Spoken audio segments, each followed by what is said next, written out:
Hello दोस्तों, नमस्कार। आज का टॉपिक है इक्विलिब्रियम। ये टॉपिक नीट और एम्स के स्टूडेंट्स के लिए ज़्यादा हेल्पफुल रहेगा क्योंकि इससे रिलेट काफ़ी सारी प्रॉब्लम अपन पूरी फिजिक्स में ही सॉल्व करते हैं। तो सबसे पहले तो अपन ये समझते हैं कि ये जो आपकी इक्विलिब्रियम कंडीशन है कब बॉडी इक्विलिब्रियम में होगी और कब नहीं होगी। तो पहली बात तो आपको ध्यान ये रखनी है कि अगर किसी भी बॉडी पर नेट फोर्स ज़ीरो हो जाए, या आप ये भी कह सकते हैं कि किसी भी बॉडी पर जितने भी फोर्सेस एक्ट कर रहे हैं, जितने भी फोर्स लगे हुए हैं, उन सब का vector sum is equal to zero हो जाए, तो अपन बोलेंगे बॉडी जो है वो इक्विलिब्रियम या साम्यावस्था में होगी। तो देखो बच्चों, इक्विलिब्रियम टॉपिक अपना है equilibrium.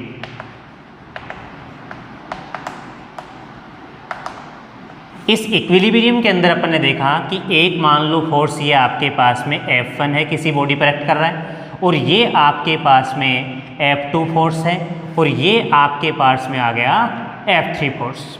According to triangle law आप क्या कह सकते हैं, vector F1 plus vector F2 plus vector F3 equal to zero. या आप ये भी कह सकते हो कि vector sum is equal to zero. ऐसा ट्रायंगल लॉ के अकॉर्डिंग आया तो ये बॉडी किस में है, इक्विलिब्रियम में। तो यहाँ से अपन बोलेंगे नेट फोर्स कितना, जीरो। तो F इक्वल टू क्या होता है, बल्मा ma, तो ये बन जाएगा ma इक्वल टू जीरो। अब यहाँ से देखो a इक्वल टू होता है delta v upon delta t। इससे पहले अगर ma इक्वल टू जीरो है तो क्या कहोगे, एक्सेलरेशन क्या बन गया, जीरो। एक्सेलरेशन जीरो है तो एक्सेलरेशन क्या होता है, change in velocity upon change in time. तो इसका मतलब यहाँ से अपन ये कहेंगे कि ये जो डेल्टा वी है, इसको और आगे अपन लिखें तो v final minus v initial upon t final minus का t इनिशियल। अगर वेलोसिटी कांस्टेंट, देखो एक्सेलरेशन की वैल्यू जैसे ही आपने जीरो की तो ये आ गया v फाइनल माइनस का v इनिशियल, टाइम वाले जीरो में चले गए। और ये ऐसा है तो आप क्या बोलोगे, ये जीरो तभी हो सकता है जब वेलोसिटी क्या हो, कांस्टेंट हो। तो आप ये कहना कि ये वेलोसिटी आपकी क्या बन जाएगी, कांस्टेंट। और वेलोसिटी कांस्टेंट है बच्चों तो आप कह सकते हो डेल्टा v इक्वल टू कितना हो जाएगा, जीरो। चेंज इन वेलोसिटी भी क्या बन जाएगी, जीरो। आगे देखें, अब आपके पास में यहाँ से दो सिचुएशन बनती हैं। पहली सिचुएशन तो ये आती है कि जो भी फोर्सेस हैं उनकी वैल्यू डिफरेंट है या इक्वल है। तो पहले केस में अपन लेते हैं कि जितने भी फोर्स एक्ट हैं वो क्या है, इक्वल है, किस में, मैग्नीट्यूड में। मतलब जैसे पहला फोर्स है 5 न्यूटन तो दूसरा फोर्स भी कितना है, 5 न्यूटन।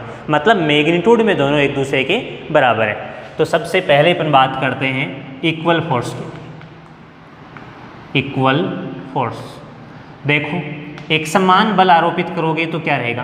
पहली कंडीशन तो आपके पास ये आती है कि किसी भी बॉडी पर आप एक फोर्स अप्लाई करोगे तो बॉडी इक्विलिब्रियम में नहीं रहेगी। पेयर चाहिए, कहने का मतलब पेयर या कपल, तो कम से कम दो फोर्स आपके पास में होने चाहिए। अब दोनों फोर्सेस के बीच में अगर आपको एंगल कैलकुलेट करना है तो अपन एक फॉर्मूला अप्लाई करते हैं, theta equal to 2 pi upon n। और यहाँ जो n आया ना, ये n है नंबर ऑफ एक्टेड फोर्स, कितने बल लगाए गए या लगाए गए बलों की संख्या।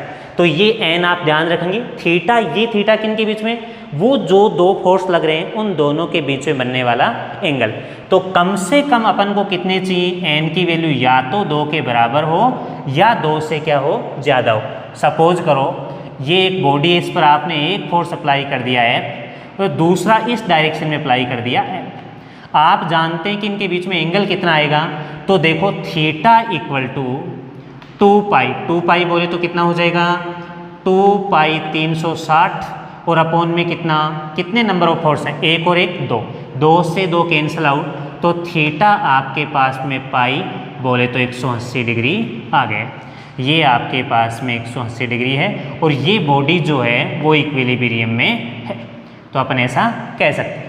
तो ये बात अपन ध्यान में रखेंगे कि इक्वल फोर्स हो, अगर आपके पास में कोई दो इक्वल फोर्स हैं और दोनों मैग्नीट्यूड में बराबर है तो आप कह सकते हैं कि बॉडी इक्विलिब्रियम में आ सकती है। लेकिन दोनों के बीच में एंगल कितना होना चाहिए, 180 डिग्री आपके पास में बच्चों एंगल बनना चाहिए। अब अपन बात करते हैं आगे, अगर आपके पास में n इक्वल टू 3 आ गया तो एंगल कितना बनेगा, थीटा इक्वल टू 2π/3 और इसको आप लिख सकते हो 2 × 180/3 और ये डिवाइड हो गया 3 से तो 60 कितना 120 डिग्री। तो कोई तीन फोर्स अगर आपके पास में है किसी बॉडी पर जो एक्ट कर रहे हैं और बॉडी इक्विलिब्रियम में है तो तीनों फोर्सेस के बीच में या कोई दो के बीच में जो एंगल बनेगा वो 120 डिग्री का एंगल बनेगा। चलो चेक करते हैं। ये एक आया और ये एक दे दिया तो अपन ने बोला ये फोर्स कितना F, ये कितना F और ये कितना F। तो आप क्या कहेंगे ये बनने वाले जो एंगल हैं वो कितने कितने आएंगे 120 डिग्री आएंगे और ये जो बॉडी होगी वो किस में होगी इक्विलिब्रियम में, साम्य अवस्था में ये बॉडी हो जाएगी। अगर अपन इसी से रिलेटेड एक चीज़ और देखें, बात करते हैं ग्रेविटेशनल फोर्स की। अगर ग्रेविटेशनल फोर्स में अपन देखें तो कोई दो फोर्सेस के बीच में क्या लगता है, कोई दो मासेस के बीच में क्या लगता है ग्रेविटेशनल फोर्स लगता है। तो देखो अगर आपने एक इक्विलेटरल ट्रायंगल ले लिया और यहाँ अपन ने बोला एक मास यहाँ है, एक मास यहाँ है, एक मास यहाँ है और इस सेंटर पर भी आपने एक मास रख दिया।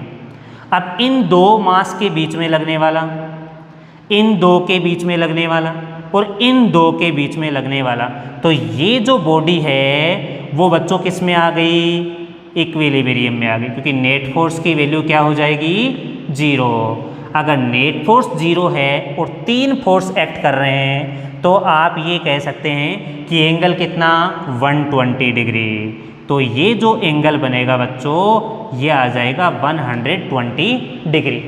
तो अब इतना आपको समझ में आया। मतलब यहाँ पर देखें ये वाला पोर्शन, ये वाला पोर्शन, ये वाला पोर्शन इक्वल होगा तो तीनों फोर्सेस, दोनों मास सेम है, ये मास और ये मास सेम, दोनों के बीच के डिस्टेंस बराबर, तो तीनों ही फोर्स बराबर हैं और ये बॉडी इक्विलिब्रियम में तो एंगल बनने वाला कितना हो जाएगा 120। n = 4। जैसे ही n = 4 लिया तो देखना भाई ये मान लेते हैं कोई एक बॉडी और इस बॉडी पर अपन ने ये देखा कि एक फोर्स तो आपका इधर अप्लाई है, एक ये हो गया भाई F, एक ये अपवर्ड और एक हो गया डाउनवर्ड। एंगल कैलकुलेट करने के लिए वही थीटा = 2π/n। n की वैल्यू कितनी है इसमें 4, 2π/4 कितना हो जाएगा 90 डिग्री। तो ये बना 2π/4 = कितना 90 डिग्री। तो ये एक एंगल कितना बनेगा 90 और ये बॉडी जो है वो किस में आ जाएगी इक्विलिब्रियम में आ जाएगी। आगे वाला देखो, अगर अपन बात करते हैं ये वाला जो पोर्शन था वो तो इक्वल फोर्स के लिए था। अब अपन बात करते हैं कि अगर इक्वल फोर्स नहीं होता है तो अपन कैसे कहेंगे कि कोई बॉडी इक्विलिब्रियम में है। तो कम से कम अगर कोई भी फोर्स इक्वल नहीं है तो अपन ये बोलेंगे कोई भी दो फोर्स इक्वल नहीं है, तो आप ये माइंड में सेट कर लें कि कम से कम अपन को 3 फोर्स की रिक्वायरमेंट है। जैसे मान लो एक आपके पास में 12 न्यूटन है, एक आपके पास में 5 न्यूटन है, तो जो तीसरा है वो 13 न्यूटन हो जाए और इन दोनों के बीच में एंगल 90 डिग्री आ जाए तो ये बॉडी इक्विलिब्रियम में आ जाएगी। इसका मतलब मिनिमम कितने 3 मोर देन 3 होंगे तो और भी अच्छी बात है। मतलब कम से कम आपको 3 चाहिए। तो सेकंड आता है अनइक्वल फोर्स। अनइक्वल फोर्स होंगे तो आप ये कहेंगे कम से कम आपको रिक्वायरमेंट होगी n > 3, मतलब कम से कम आपको इतने चाहिए। तो सबसे पहले अपन चेक करें एक पर। तो अगर मान लो n = आप 1 लोगे तो ये मान लेते हैं कि आपने इस बॉडी पर 3 न्यूटन फोर्स अप्लाई कर दिया, ये बॉडी इक्विलिब्रियम में आई नहीं आई। इसका मतलब आप ये कह सकते हैं इक्विलिब्रियम में नहीं है। दूसरे केस में मान लो अपन ने ले लिया n = 2, ये 3 न्यूटन और ये आपका हो गया 4 न्यूटन, अभी भी ये इक्विलिब्रियम में नहीं है। क्यों? क्योंकि दोनों साइड सेम होते तो फिर भी अपन कहते, लेकिन अनइक्वल फोर्स की बात चल रही है। अब अगर अपन तीसरे फोर्स की बात करें तो देखो ये आपका थर्ड जो है इसमें ये बोला गया कि ये आपके पास में 3 न्यूटन, ये आपके पास में 4 न्यूटन और इन दोनों के बीच में एंगल आपने बना दिया 90 डिग्री। रिजल्टेंट जो आपके पास में आया वो कितना हो गया 5 न्यूटन। तो आप ऐसा कह सकते हैं कि 5 न्यूटन और ये आपका इन दोनों का रिजल्टेंट बन गया 5 न्यूटन। तो आप ऐसा कह सकते हैं ये वाली जो बॉडी है वो आपकी इक्विलिब्रियम में है। तो कम से कम आपको कितने फोर्स चाहिए, 3 फोर्स का पता होना चाहिए। तो तीनों डिफरेंट डिफरेंट होंगे तो ये 90 डिग्री, कहने का मतलब 290, एक कोई भी किसी भी प्रोसेस में रहेंगे तो अपन कहेंगे कम से कम 3 फोर्स तो रिक्वायरमेंट हैं किसके लिए, इक्विलिब्रियम कंडीशन के लिए। इससे आगे देखते हैं अपन न्यूमेरिकल। देखो ये एक न्यूमेरिकल ले लेते हैं। यहाँ पर आपके पास में ऐसा कुछ कोई वॉल दी गई है और इसको ऐसे बोला गया, यहाँ से अटैच करके एक रस्सी है और इससे कनेक्ट कर दिया अपन ने क्या, W। ये बोला गया T1 है और ये यहाँ पर आपको बोल दिया गया T2 है। और ये बोला if system is in equilibrium, if system is in equilibrium then calculate T1। देखो इस वाले केस में, और यहाँ पर आपको एक एंगल और दे दिया कितना, 45 डिग्री, कि मतलब ये वर्टिकल के साथ में 45 डिग्री पर अटैच हो रहा है। तो इसको सोल्व करने से पहले आप ये कंपोनेंट मेथड यूज कर सकते हैं। कैसे, ये यहाँ बनेगा आपका अपवर्ड डायरेक्शन में T2 cos 45 और ये आपका बन गया T2 sin 45। अब ये बॉडी इक्विलिब्रियम में बोला गया है, इसका मतलब ये वाला पोर्शन इसके बराबर है, ये वाला पोर्शन इसके बराबर। तो जैसे ही दो इक्वेशन आपके पास में बराबर हो जाएंगी तो अपन ये बोलेंगे कि ये बॉडी पूरी की पूरी किस में है, इक्विलिब्रियम कंडीशन में आती है। अब इसका एक कंपोनेंट तो आ गया T2 sin 45, तो इसको अपन रिप्लेस कर सकते हैं यहाँ T2 sin 45 इक्वल टू ये कितना आएगा, T1। दूसरी इक्वेशन आपके पास में बच्चों बन गई T2 cos 45 equal to W। ये इसके बराबर, ये इसके बराबर, इसका मतलब सिस्टम इज इन इक्विलिब्रियम। बात बिल्कुल सही है। देखो बच्चों, इसको अपन सोल्व करना चाहें तो ये T2 sin 45 और T2 cos 45 बराबर ही आएगा। कैसे, क्योंकि sin 45 और cos 45 की वैल्यू क्या होती है, इक्वल होती है। Both are cancel out to each other. कितना आया, T1 इक्वल टू W।